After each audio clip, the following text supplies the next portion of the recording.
오늘 함께 은혜 나눌 말씀 제목은 영들을 분별하라입니다. 느닷없이 갑자기 요한 1서의 본문을 가지고 이 영들을 분별하는 이 말씀을 준비하게 된 것은 지난 주간에 몇 분으로부터 이 이단들에 대한 물음들을 많이 들었기 때문입니다. 그래서 제가 이렇게 말씀을 쭉 지금 마가복음을 하고 있는데 갑자기 이것을 잠깐 멈추고 요한 1서의 말씀을 좀 본문을 잡게 되었습니다. 이 시대는 너무나 많은 이단들이 창궐하고 있고 득세하는 시대이죠. 특별히 지난 주간에 저에게 많은 질문들을 하고 같이 고민했던 것이 바로 이 하나님의 교회 안상홍 증인회라는 바로 이 단체에 대한 물음이었습니다. 정확한 표현은요, 하나님의 교회 세계복음선교협회예요. 줄여서 하나님의 교회라고 얘기해요.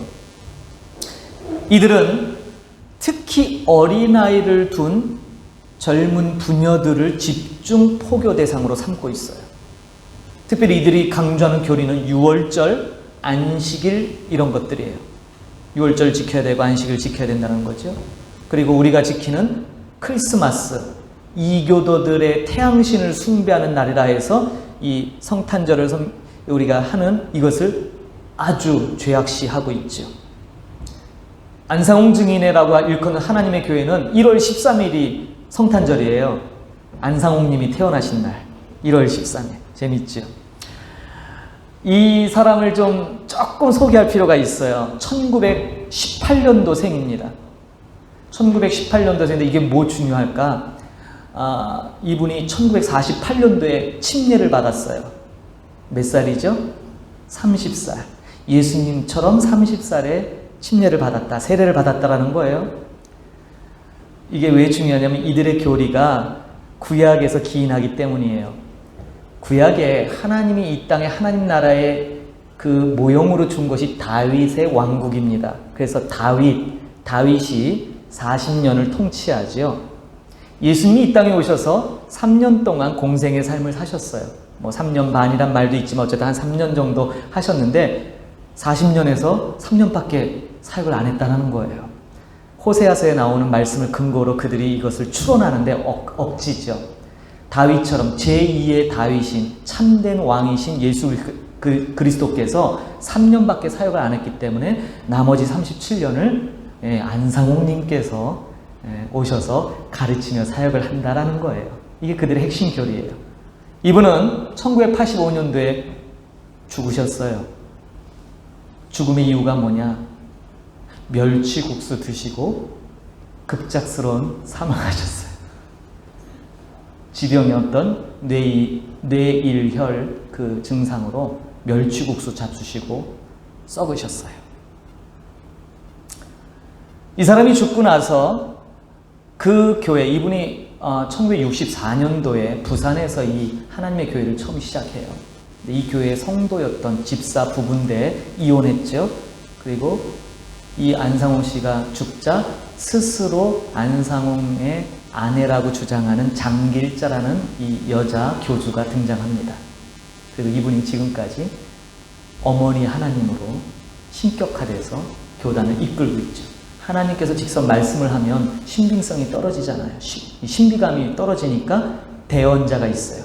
김주철이라는 사람이 지금 이 하나님의 교회 세계복음선교협회의 수장으로 이 단체를 이끌고 있어요. 놀라지 마세요. 우리나라에서 창궐한 이 이단이요, 전 세계적으로 회원이 300만입니다. 300만. 국내는 50만 정도뿐이 안 돼요. 전부 다 외국이에요. 특히 아프리카지요. 왜 이 말씀을 드리냐? 지금 캄보디아의 이 푸놈펜 외곽의 건달 지방과 깜뽕스프, 깜뽕츠남 이 지역을 지금 맹렬하게 잠식하고 있는 이단이 바로 이 하나님의 교회거든요. 아까 말씀드린 대로 이들의 주 포교 대상이 바로 어린아이를 둔 부녀자들이에요. 그래서 이 팀은요, 꼭 2명 내지 3명이 한 팀을 이뤄요. 캄보디아도 똑같습니다. 그래서 와서 집에 가가호 방문해서 한 사람은 아기부터 딱 안아요. 아기를 돌봐주는 거죠. 그리고 엄마에게 이제 복음 전도자가 그들의 교리를 전하는 거예요. 가사 일을 돌봐줘요. 캄보디아도 똑같은 방식으로 침투하고 있어요. 말도 못해요. 이번 주에 이것을 질문한 선교사님이 현지 사역자로부터 복을 받았는데 애써서 양육한 가정 3가정이 안상훈 주님으로 넘어갔다는 거예요. 막 가슴을 치면서 너무 속상해하며 막 분개하더라고요. 그래서 중요한 건 도대체 이들이 뭐가 잘못됐는지 정확히 모르겠다는 거예요. 그러면서 질문을 하시더라고요. 뭐 말할 것도 없죠. 안식일. 여러분, 예수 그리스도의 십자가가 우리 구원에 있어서 부족하십니까? 이들 이단에 늘 단골 메뉴가 뭐예요? 예수 그리스도 믿는다는 거예요. 예수 그리스도, 우리도 자기네도 열심히 믿죠. 그러나 그거 예수 그리스도의 십자가만 갖고는 되는 것이 아니라 안식일을 지킨다든지 또 유월절을 지켜야 된다든지 뭐 이런 것들요. 분명한 이단이 있지요. 오늘 제가 말씀 서두에 이 하나님의 교회라 일컫는 이 이단에 대한 이야기를 드리는 것은 비단 이런 종파만이 아니라 너무나 많은 곳에서 예수 그리스도의 복음을 빙자한 비진리로 사람들을 미혹하고 또 지금 이 코로나19 시대에 너무나 많은 이단들이 창궐해서 우리 믿는 자들을 미혹하고 있다는 사실에 정말 우리가 경각심을 가져야 될 줄 압니다. 그 어느 때보다 우리는 종말의 가장 끝을 살아가는 사람들이 바로 우리들이죠. 성경은 우리들이 이 마지막 때를 살아갈 때 해야 할 일들 중에 중요한 것으로 바로 영들을 분별하는 것에 대해서 강조하고 있습니다. 그런데 영들의 분별 기준이 무엇인가라는 거예요. 어떻게 분별하는가? 기준이 뭔가? 오늘 우리가 읽은 요한일서 4장의 말씀을 보니까 바로 그 기준이 하나님께 속하였는가입니다. 영들이 하나님께 속하였는가? 이 말은 하나님께 속한 영과 속하지 않은 영이 있다라는 것이죠. 하나님께 속하지 않은 영, 오늘 본문에서 일컫는 거짓 선지자, 이름하여 적그리스도라고 말하죠. 그런데 이 적그리스도는 이미 사도 요한이 이 요한일서를 썼던 1세기에 이미 와 있었어요. 그리고 21세기를 살아가는 오늘 우리 가운데도 이 적그리스도는 존재하고 있습니다. 본문에 이어지는 이 말씀들, 분별 기준에 대해서 더 명확하게 우리에게 증거하죠. 2절, 3절을 보니까 예수 그리스도가 육체로 오신 것을 믿는 자가 하나님께 속한 영이에요. 그런데 그렇지 않은 자들이 있다는 것이죠. 주님께서, 하나님께서 친히 우리와 같은 육신을 입고 오셨다라는 이 성육신이라고 일컫는 이 개념을 사람들은 자꾸 교묘하게 바꿔대기 시작합니다. 근원은 사도 요한 사역하던 그 시절에 영지주의라 일컫는 이런 개념으로부터 파생되죠. 영지주의. 한마디로 우리의 육은 악하고 쓸모없는 것이지만 우리의 영은 귀하고 비교할 수 없을 만큼 중요한 것이다라는 사상이에요. 이 원론이 여기서 등장하죠. 모든 것을 악하고 선한 것과 비교하며 우리의 신앙도 그 속에 집어넣습니다. 그런데 중요한 사실은 이렇게 영은 신령하고 영은 중요한데 육은 별것이라고 이렇게 외치는 사람들, 결국에는요, 그들은 예수님을 부인하는 것이에요. 예수 그리스도의 성육신을 부인하는 것이죠. 3절을 볼까요? 예수를 시인하지 아니하는 영마다 하나님께 속한 것이 아니니 이것이 곧 적그리스도의 영이니라. 오리라 한 말을 너희가 들었거니와 지금 벌써 세상에 있느니라. 여러분, 예수를 시인한다라는 것은 예수 그리스도를 나의 주로 고백한다라는 거예요. 여러분, 이것은 굉장히 놀라운 일이죠. 우리는 이 예수를 믿는 이 믿음으로 구원받는 거예요. 한 번도 이 구원의 유일한 통로가 바뀐 적이 없습니다. 우리들은 그런 믿음을 매주 이렇게 함께 모여 예배하며 재확인하고 있는 것이죠. 여러분, 아까도 우리가 예배 가운데 고백한 사도신경이라는 게 있어요. 사도신경은 매우 중요한 의미를 포함한 예배 의식입니다. 예수님을 믿는 그 고백만이 아니라 여기에 우리 놀라운 예수님의 성육신을 실제화시키는 문구가 있어요. 뭘까요? 사도신경에 지난번에도 제가 이거 말씀드렸던 것 같은데 바로 본디오 빌라도에게 고난을 받으사라는 문구예요. 본디오 빌라도에게 고난을 받아서 왜 굳이 빌라도를 언급하는 것입니까? 바로 예수 그리스도의 성육신, 동정녀 마리아를 통해서 이 땅에 태어나신 것은 허구가 아니라는 거예요. 지어낸 얘기가 아니라 역사에 실존하는 인물 누구요? 본디오 빌라도. 이 사람은요 로마 역사에 기록되어 있는 사람이에요. 세계사적인 역사에 분명히 언급되어 있고 유대의 총독으로 재임했던 쟁기간이 역사의 기록으로 남아있는 사람이에요. 여러분, 우리가 고백하는 사도신경에 예수 그리스도께서 본디오 빌라도에게 고난을 받으셨다는 이 문구는요 단순한 그러한 고백이 아니라 바로 실존하시는, 역사 가운데 실존하셨던 예수 그리스도를 고백하는 놀라운 믿음의 고백이에요. 그런데 여러분, 이러한 사도신경의 고백이 자꾸 불편해진다면,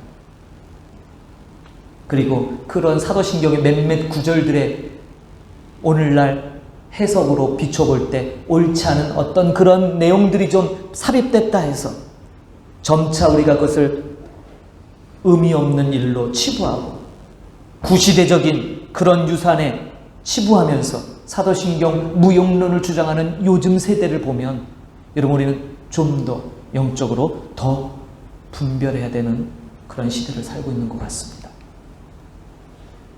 아무리 고상하고 대단한 지식으로 무장한 현대인들이라 할지라도 여전히 저와 여러분은 하나님에 대해 무지하고 반역적임을 여러분 우리는 깨달아야 합니다. 우리는 늘 그랬어요.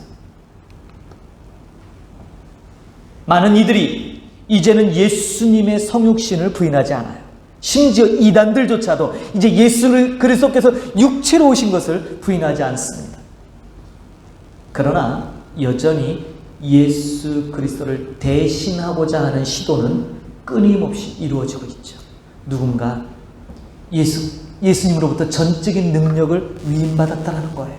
그래서 그리스도의 역할을 이제 내가 한다라는 거예요. 마치 자기가 보혜사가 된 것처럼, 신천지 이만희 교주가 자칭 보혜사라고 하는 것처럼 하나님의 교회 장길자와 그 교주도 똑같은 역할을 해요. 어머니 하나님. 왜 아버지 하나님만 있냐는 거예요. 어머니 하나님도 있어야죠. 요한계시로 나오는 많은 물이라는 요한계시 14장에 보면 그런 몇 가지 문구를 가지고 아주 잘못된 해석에 기인하여 어머니 하나님이라는 듣도 보지도 못한 하나님을 만들어냈어요. 그리고 그것이 바로 자신들의 교주라고 외치고 있지요. 여러분, 이렇게 겉으로는 뭔가 성령의 역사를 동반하는 것 같고 뭔가 능력 있는 것 같지만 이들은 실상 예수 그리스도를 완전히 제쳐놓고 자신들을 신격화하는 완전한 이단에 불과한 것입니다. 그런데 우리 가운데 더 위험한 것은 처음에는 예수 그리스도를 높이다가 점점 예수 그리스도는 사라지고 오직 성령만 외치는 그런 형태의 이단들이에요. 가만 보십시오. 성령 세례라고 운운하며 각종 은사와 신비주의적인 체험을 강조하는 사람들, 이것은 또 다른 형태의 교묘한 이단인 것이에요. 말끝마다 성령을 논하고 어떤 알아듣지 못하는 이상한 소리를 낸다 해서 그것이 하나님을 높이는 것이고 그것이 하나님의 능력을 드러내는 것이 결코 아니라는 사실이에요. 오히려 하나님의 역사를 거역하고 회방하는 성령 회방죄에 해당되는 것이죠. 사도 요한은 오늘 우리가 읽은 이 4장 1절로 3절에 이 이단에 대한 간단한 분별법을 우리에게 제시하고 있지만 사실은요, 요한일서를 1장부터 전장을 다 봐야 돼요. 그러면 굉장히 정확하고 명확한 이단 분별법들이 우리에게 주어지고 있음을 깨닫습니다. 핵심은 사도 요한이 지금 말하고 있는 이 영들을 분별할 핵심이 있어요. 이게 중요한 거거든요. 뭘까요? 여러분, 이 핵심은요, 먼저 내가 하나님께 속한 영인가를 분별하라 라는 것이에요. 다른 사람 분별하기 전에 먼저 너 자신이 하나님께 속한 영인지 분별하라는 거예요. 자, 그렇다면 하나님께 속한 영의 특징들을 우리가 알아야겠죠. 도대체 어떤 게 하나님께 속한 영들의 모습인가? 요한일서를 통해서 우리는 그것을 엿보게 됩니다. 자, 요한일서 1장 3절 볼까요? 요한일서 1장 3절 우리가 보고 들은 바를 너희에게도 전함은 너희로 우리와 사귐이 있게 하려 함이니 우리의 사귐은 아버지와 그의 아들 예수 그리스도와 더불어 누림이라. 첫 번째 하나님께 속한 영들의 특징 첫 번째는요, 하나님과 그 아들 예수 그리스도와 무엇이 있다고요? 사귐이 있다라는 거예요. 사귄다 그러니까 어색하지요. 바로 주님을 따르는 자들이란 뜻이에요. 이 사귄다라는 의미가 주님을 따르는 것이에요. 그러니까 다른 말로 우리가 예수님의 일부가 되는 거죠. 예수님이 이런 말씀이에요. 요한복음에서 나는 포도나무여 너희는 가지다 라고 했죠. 우리가 뭐예요? 예수님의 일부가 되는 거예요. 예수님 몸의 지체로서 하나가 이루어지는 거죠. 이것을 성경은, 사도 요한은 사귐, 아버지와 아들 예수 그리스도의 사귐이라 얘기해요. 자, 이것이 바로 하나님께 속한 영의 특징입니다. 여러분 스스로 한번 분별해 보세요. 자, 두 번째 하나님께 속한 영의 특징, 두 번째는요, 빛 가운데 행하는 것이에요. 그리고 예수 그리스도의 피가 모든 죄를 깨끗게 하는 것입니다. 요한일서 1장 7절을 볼까요? 그가 빛 가운데 계신 것 같이 우리도 빛 가운데 행하면 우리가 서로 사귐이 있고 그 아들 예수의 피가 우리를 모든 죄에서 깨끗하게 하실 것이요. 아멘. 빛 가운데 행한다는 것은 빛으로 오신 예수 그리스도와 동행하는 삶을 사는 거예요. 그래서 그분과 동행하니까 그분의 십자가의 사역의 은총으로 우리의 모든 죄들이 깨끗하게 된다는 사실이죠. 이걸 믿는 거예요. 그래서 그리스도와의 사귐이 첫 번째고 두 번째는 뭐예요? 빛 가운데 행하게 되는 거죠. 이런 모습들이 우리 삶 가운데 드러나면 난 하나님께 속한 영이구나 라는 걸 분별할 수 있다는 거예요. 좀 더 살펴보겠습니다. 세 번째, 이러한 하나님께 속한 영들은요, 하나님의 계명, 그의 계명을 지킨다는 거예요. 요한일서 2장 3절 4절을 보겠습니다. 우리가 그의 계명을 지키면 이로써 우리가 그를 아는 줄로 알 것이요 그를 아노라 하고 그의 계명을 지키지 아니하는 자는 거짓말하는 자요 진리가 그 속에 있지 아니하되. 여러분, 하나님의 계명은 무엇일까요? 예수님 말씀하셨죠. 바로 사랑입니다. 하나님을 사랑하고 이웃을 사랑하라는 그 주님의 계명에 대한 그 말씀들. 하나님께 속한 영들은 바로 이 하나님의 계명을 실천한다라는 거예요. 실천하게 된다라는 거예요. 요한일서 3장 23절 이어지는 말씀 좀 보겠습니다. 그의 계명은 이것이니 곧 그 아들 예수 그리스도의 이름을 믿고 그가 우리에게 주신 계명대로 서로 사랑할 것이니라. 아멘. 계명을 지키는 것이 하나님을 사랑하는 것이고 하나님을 사랑하는 것이 이웃을 사랑하는 것이다 라는 거예요. 이게 다 상관관계가 연결돼요. 이런 것들이 우리 안에 있다면 하나님께 속한 영이라는 것이죠.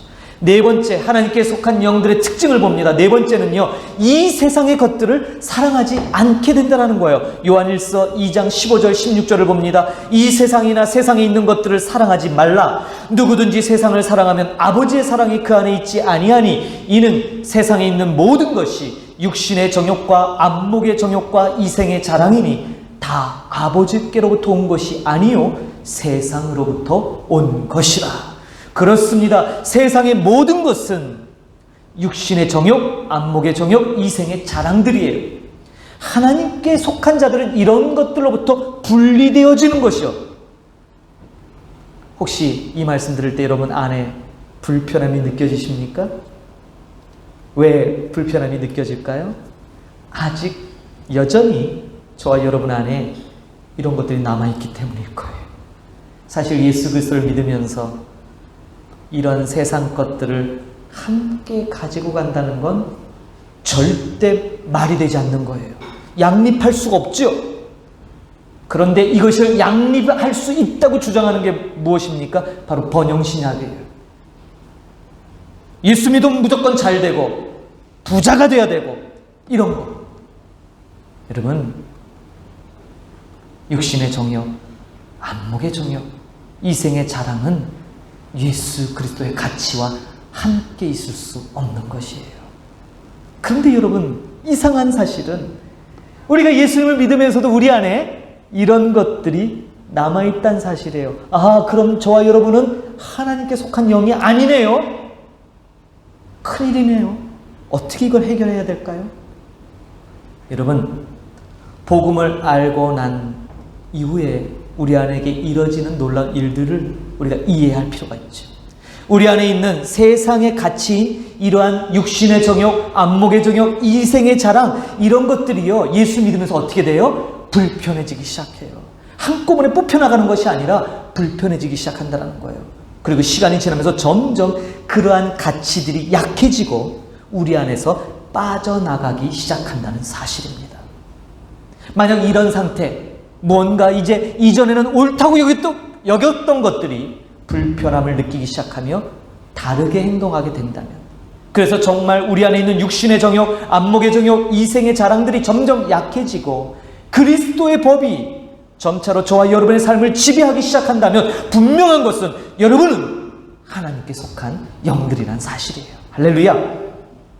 그런데 원래 우리를 이 점령하고 있던 이런 가치들이 조금도 변함이 없고 예수님을 믿으면서도 여전히 이런 가치들을 우선적인 것으로 여기고 있다면, 그래서 이런 것들 때문에 예수 그리스도가 바로 필요하다면 분명히 여러분들은 하나님께 속한 영이 아닐 거예요. 이것은 분명히 구별되어지는 일입니다. 이게 네 번째 하나님께 속한 영들의 특징이에요. 자, 마지막 다섯 번째를 보겠습니다. 요한일서 4장 6절. 우리는 하나님께 속하였으니 하나님을 아는 자는 우리의 말을 듣고 하나님께 속하지 아니하는 자는 우리의 말을 듣지 아니하나니 진리의 영과 미혹의 영을 이로써 아느니라. 마지막 특징은 이러합니다. 진리의 영을 알고 진리의 말씀을 듣는다라는 거예요. 하나님께 속한 자는 진리의 귀를 기울입니다. 진리의 영을 통해 끊임없이 우리들의 죄들이 폭로돼요. 끊임없이 우리의 죄됨이 일깨워져요. 이것은 대단히 고통스럽고 아픈 일들일 거예요. 그럼에도 불구하고 그런 것을 감내하며 하나님 말씀 앞에 부복하게 되죠. 왜요? 하나님께 속한 영이기 때문이죠. 그렇다면 하나님께 속하지 않은 사람들에게는요, 하나님의 말씀을 들어도 깨닫지 못한다는 거예요. 보아도 보지 못한다는 거예요. 들어도 깨닫지 못하기 때문에 그들은 뭐예요? 완강하게 거부합니다. 바로 이러한 특징들이 하나님께 속한 영들이 갖고 있는 특징이에요. 분별이 되시나요? 여러분들 자신들을 이 말씀에 비춰보세요. 이 다섯 가지 하나님께 속한 영들의 특징을 통해 다른 누군가를 정죄하고 비판하는 도구가 아닌 바로 나 자신을 돌아보는 그런 말씀으로 삼으라는 것이 바로 사도 요한의 요지입니다. 그래서 이 언급한 다섯 가지의 특징들이 우리 안에 있는지, 혹여 그런 것에 미진함이 있다면 빨리 돌이키고 다시 주님 앞에 은혜를 구하는, 자, 이렇게 하나님에게 속한 영들에게 주어지는 놀라운 하나님의 약속이 있는데, 그것이 요한일서 5장 18절에 나옵니다. 이것은 여러분 같이 한번 읽어보도록 하겠습니다. 요한일서 5장 18절 시작. 하나님께로부터 난 자는 다 범죄하지 아니하는 줄을 우리가 아노라. 하나님께로부터 나신 자가 그를 지키심에 악한 자가 그를 만지지도 못하느니라. 할렐루야. 예, 성령으로 말미암는 하나님의 백성들은요, 악한 자들이 손도 대지 못하도록 보호하고 지키신다는 말씀이에요. 어쩌면 코로나19 이 시대를 살아갈 때 우리에게 가장 필요한 능력, 위로의 말씀이 바로 이 말씀이 아닌가 싶습니다. 지금 우리가 살아가는 이 시대는 온통 진리에 대한 논쟁, 다툼, 분열을 조장합니다. 자칫 잘못하면요, 여러분, 이러한 거대한 조류에 떠밀려가요. 우린 다시 하나님의 말씀으로 중심을 잡고 일어서야 합니다. 그럼에도 불구하고 저와 여러분이 감사하고 기뻐할 수 있는 이유는 성령의 영으로 말미암아 하나님의 진리를 붙들게 하시고 예수 그리스도의 삶을 뒤따라가게 하신다는 사실입니다. 아멘. 예, 이것이 바로 하나님과 함께 걷는 할라크, 동행입니다. 매 순간 하나님과 동행하기를 축복합니다. 축복합니다. 여러분, 예수 그리스도께서 걸어가신 그 길 쉽지 않은 길이에요. 늘 육신의 정욕, 안목의 정욕, 보는 것으로 인한 죄들, 이생의 자랑, 끊임없이 나의 의로움을 드러내며 예수 그리스도의 십자가를 무력화시키려고 하는 이런 시도들, 눈에 보이는 이단만 이단이 아니라 우리 안에 예수 그리스도의 능력을 부인하는 이러한 속성들도 이단적인 거예요. 그러나 오늘 5가지 하나님께 속한 영들의 특징을 보며 그 은혜를 구하고 그렇게 말씀대로 살려고 하는 몸부림이 있는 자들, 그런 자들은 악한 자들이 손도 대지 못하도록 하나님께서 우리를 지키시고 보호하신다라는 것이 바로 우리에게 주어진 축복 언약의 말씀인 줄 믿습니다. 사랑하는 성도 여러분, 힘내십시오. 이 땅을 살아갈 때 끊임없는 유혹과 끊임없는 이단들의 미혹된 거짓 진리들이 우리를 공격할 것입니다.